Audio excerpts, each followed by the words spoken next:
Bismillahirrahmanirrahim. Assalamualaikum warahmatullahi wabarakatuh.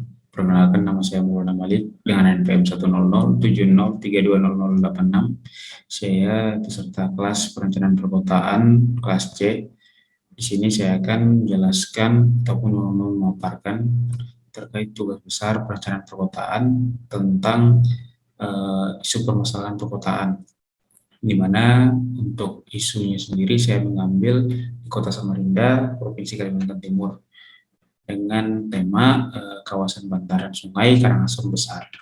Langsung saja latar belakangnya. Pertama, di sini untuk kawasan bantaran sungai Karangasem Besar itu adalah kawasan permukiman kumuh dengan kode C yang meliputi Kelurahan Karanganyar, Karangasem Ilir, Loa Bahu, Kecamatan Sungai Kunjang.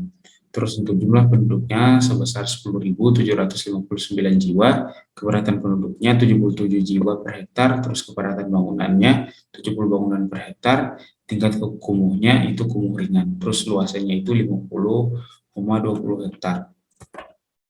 Terus untuk latar belakang permasalahan terjadinya kekumuhan tersendiri, itu untuk bangunannya itu tidak sesuai dengan teknis, di mana terhitung terdapat 64 unit rumah tangga. Terus untuk jalannya sendiri tidak terlayani jaringan jalannya. Untuk drainase kualitasnya buruk. Terus untuk kebutuhan air minum itu tidak terpenuhi, air sebesar 60 liter per hari per orang. Itu terhitungnya dalam satu unit rumah tangga. Terus untuk pembuangan limbah itu dia tercampur dengan drainase, sehingga lingkungan tersebut dikatakan tidak sehat. Dan untuk persampahan sendiri itu tidak terangkut 2 kali dalam seminggu ke TPS ataupun TPA yang dimana sesuai standar. Terus untuk tidak memiliki prasarana dan sarana proteksi kebakaran, dan legalitas bangunan selalu bermasalah, dan kepemilikan lahan juga bermasalah. Nah, ini untuk peta kawasan kumuh bantaran Sungai Karangasem Besar. Selanjutnya untuk kajian teori yang pertama itu tentang perkotaan, di mana perkotaan tersebut adalah suatu wilayah geografis yang meliputi kota dengan wilayah sekitarnya, tidak dilihat berdasarkan batas administrasi, tetapi berdasarkan sifat kekotaannya.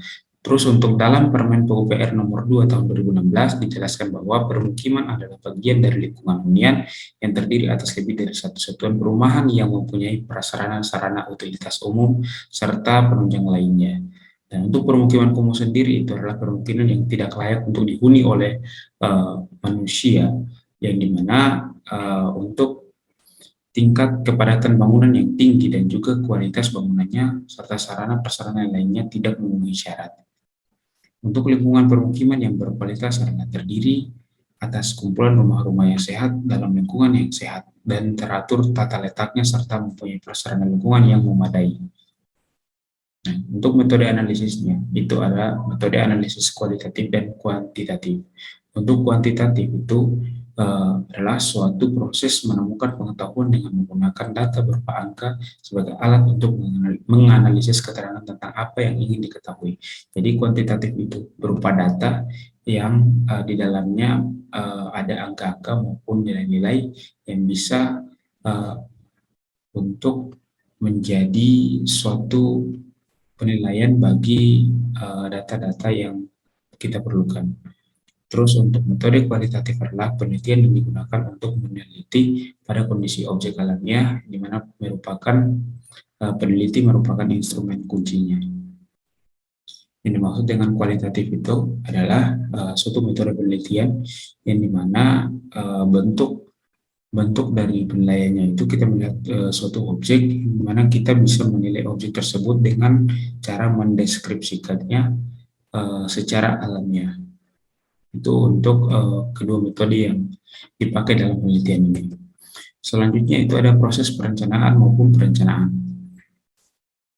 Dari tahapan-tahapan proses perencanaan, itu pertama ada mendiskusikan gambaran umum kabupaten kota, kemudian mempelajari fenomena kekumuhan kabupaten kota, serta memahami kebijakan kabupaten kota. Di sini kita perlu mendiskusikan gambaran umum kabupaten kota agar kita mengetahui gambaran umum dari kondisi fisik wilayah yang ada di kabupaten kota tersebut.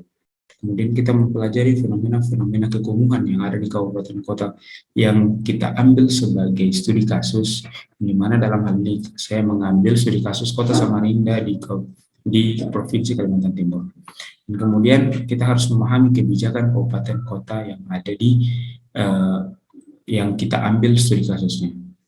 Setelah itu kita merumuskan kebutuhan penanganan kawasan pemukiman kumuh. Selanjutnya itu kita merumuskan konsep pengembangan kawasan pemukiman kumuh. Dan selanjutnya itu perumusan rencana aksi memorandum program. Yang di mana rencana aksi ini kita setelah kita merumuskan kebutuhan dan konsep tadi, perlu kita melakukan suatu rencana yang dimana bisa mewakili penanganan dari pemukiman kumuh tersebut. Yang selanjutnya itu tentang merumuskan skenario penanganan dana bertahapan untuk 5 tahun dari setiap kawasan kumuh. Dan yang terakhir itu ada penyusunan desain teknis kawasan. Nah, selanjutnya di sini ada gambaran perencanaan ataupun perancangan. Untuk gambaran perancangan dalam Undang-Undang Nomor 1 Tahun 2011 tentang perubahan kumuh, pemukiman dan kawasan perumahan dan kawasan pemukiman ini, seperti yang sudah ada di paparan, itu tentang skema konsep pencegahan dan peningkatan kualitas pemukiman kumuh. Itu ada 3 faktor, yaitu kondisi kekumuhan dan konsep ataupun pola penanganan serta rumusan strategi. Untuk pencegahan itu kondisinya itu pemukiman kumuh baru. Terus untuk konsep yang ditawarkan itu ada pengawasan dan pengendalian, terus pemberdayaan masyarakat. Terus untuk strateginya penegakan kesesuaian perizinan, terus action plan program, kemudian pemeriksaan berkala, dan juga pendampingan dan pelayanan informasi. Nah, untuk peningkatan kualitasnya sendiri, saya mengambil salah satu contoh, yaitu ringan dan legal. Itu untuk kondisi kekumuhannya. Terus untuk konsepnya itu pemugaran, yang dimana terdapat strateginya yaitu penyiapan lahan, terus perbaikan bangunan hunian, perbaikan infrastruktur, dan perbaikan proteksi kebakaran. Nah, untuk yang selanjutnya itu juga terkait dengan peningkatan kualitas yang seperti yang sudah dipaparkan. Nah, selanjutnya itu ada bentuk kolaborasi dan organisasi penanganan.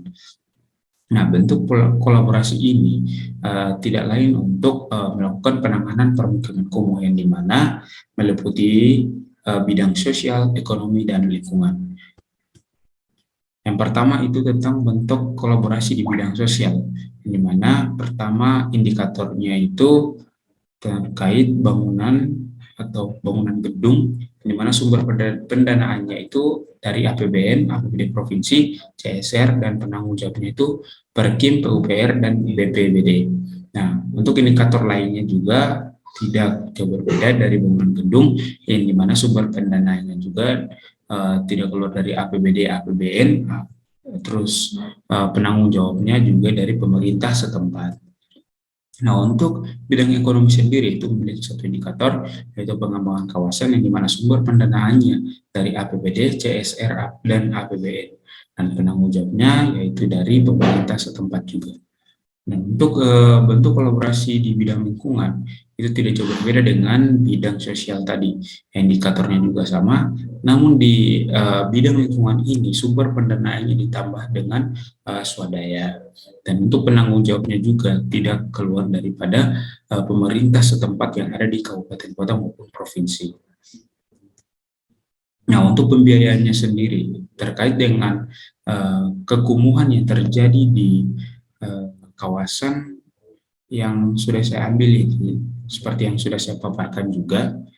Nah, ini untuk total pembiayaan penanganan kawasan kumuh bantaran sungai Karangasem besar itu sebesar 91.304.676.800. Dan untuk sumber pendanaannya berasal dari APBN, APBD Provinsi Kalimantan Timur, APBD Kota Samarinda, CSR, dan swadaya. Untuk peta memorandum kawasan kumuh bantaran sungai Karangasem besar ini itu sudah bisa mewakili dari rancangan maupun rencana untuk menangani pemukiman kumuh yang terjadi di kawasan kumuh bantaran sungai Karangasem besar tadi. Nah, selanjutnya kajian studi banding kasus, yang dimana kasus yang saya ambil di sini itu untuk menjadi studi banding dari kasus sebelumnya, yaitu saya ambil dari Kecamatan Galesong, Kabupaten Takalani, di mana karakteristik permukiman kumuhnya itu menunjukkan tipologi kumuh di daerah pesisir dan merupakan kumuh berat dan didominasi oleh masyarakat miskin dan belum terlayani sarana dan prasarana dasar sesuai dengan standar pelayanan minimum.